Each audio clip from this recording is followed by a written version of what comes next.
Hello guys, welcome back to my channel life with me. So ಇವಾಗ ನೋಡ್ತಿರೋದು ಮುಡುಕ್ತೆರೆ ಹೊಳೆ. So ಇಲ್ಲೇ ನಾವು ಪೂಜೆ ಮಾಡೋದು.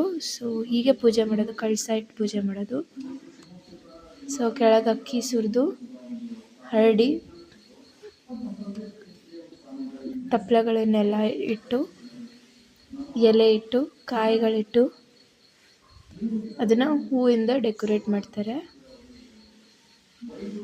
ಸೊ ಇಲ್ಲೇ ಇದೊಂದು ಪೂಜೆ ಮುಡುಕ್ತೆರೆದು ಮುತ್ತೈದೆ ಕರೆಯೋದು ಅಂತ ಹೇಳಿ. ಸೊ ನೋಡಿ, ಎಲ್ಲ ಹೂವಿಂದ ಡೆಕೋರೇಟ್ ಮಾಡ್ತಾಯಿದ್ದಾರೆ.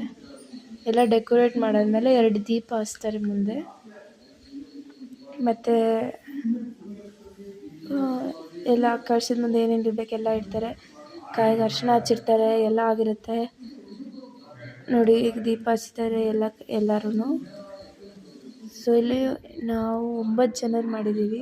ಜೊತೆಗೆ ನೀವು ಒಬ್ರು ಯಾರು ಮಾಡ್ಬೋದು, ಅದು ನಿಮ್ಮ ಇಷ್ಟ. ಬಟ್ ನಾವು 9 ಜನ ಕಾರಲ್ಲಿ ಹೋಗಿದ್ದರಿಂದ 9 ಜನ ಮಾಡಿದ್ದೀವಿ.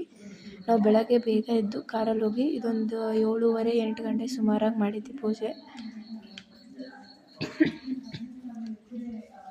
ಸೊ ನೋಡಿ ಗೈಸ್, ಎಲ್ಲ ಒಂದೊಂದು ಥರ ಹೂಗಳನ್ನ ಇಡ್ತಾಯಿದ್ದಾರೆ. ಮೇಲೆ ಕಳಶನ ನೀಟಾಗಿ ಡೆಕೋರೇಟ್ ಮಾಡ್ತಾಯಿದ್ದಾರೆ. ಮತ್ತು ಒಂದು ಶಾರ್ಟ್ ತೊಗೊಂಡಿದ್ದೀನಿ, ತುಂಬ ದೊಡ್ಡ ಹೊಳೆ ಮತ್ತು ಹರಿಯೋ ನೀರಿದು. ಸೊ ಅದು ಒಂದು ಇದರೊಳಗೆ ಮೊಸಳೆ ಇದೆ ಅಂತ ಹೇಳ್ತಾರೆ, ನಿಜಾನೋ ಇಲ್ಲೋ ಗೊತ್ತಿಲ್ಲ. ಬಟ್ ಒಂದು ಬ್ಯಾರಿಕೇಡ್ ಹಾಕಿದ್ದಾರೆ ಮತ್ತು ಒಳಗೆ ತುಂಬ ಡೀಪ್ ಇದೆ ಹೊಳೆ. ಸೊ ಯಾರು ಇದ್ರೊಳಗೆ ಹೋಗಿ ಟ್ರೈ ಮಾಡೋದು ಇಲ್ಲ. ಎಲ್ಲ ಬಾಳೆಹಣ್ಣಿಟ್ಟು ರೆಡಿ ಮಾಡ್ಕೊತಾ ಇದ್ದಾರೆ ನೋಡಿ. ಬಾಳೆಹಣ್ಣು ಎಲ್ಲ ಕೊಡ್ತಾಯಿದ್ದಾರೆ. ಬಾಳೆಹಣ್ಣುಗಳನ್ನು 2 ಬಾಳೆಹಣ್ಣು, ಕೋಸಂಬರಿ ಎಲ್ಲ ಕೊಡ್ತಾರೆ ನೋಡಿ. ಆ ಥರ ಮುಂದೆ ಕನ್ನಡಿ, ಬಾಚಣಿಗೆ, ಬಿಚ್ಚಲೆ, ಕರಿಮಣಿ ಎಲ್ಲ ಇರ್ತಾರೆ. ಸೊ ಅದಾದಮೇಲೆ ಬಳೆಗಳನ್ನು ಬಾಳೆಹಣ್ಣು ಮೇಲೆ ಜೋಡಿಸ್ಕೊತಾರೆ. ಅದಾದಮೇಲೆ ಕೋಸಂಬರಿ ಕಲಿಸ್ಬಿಟ್ಟು ಇದು ಮಾಡ್ತಾರೆ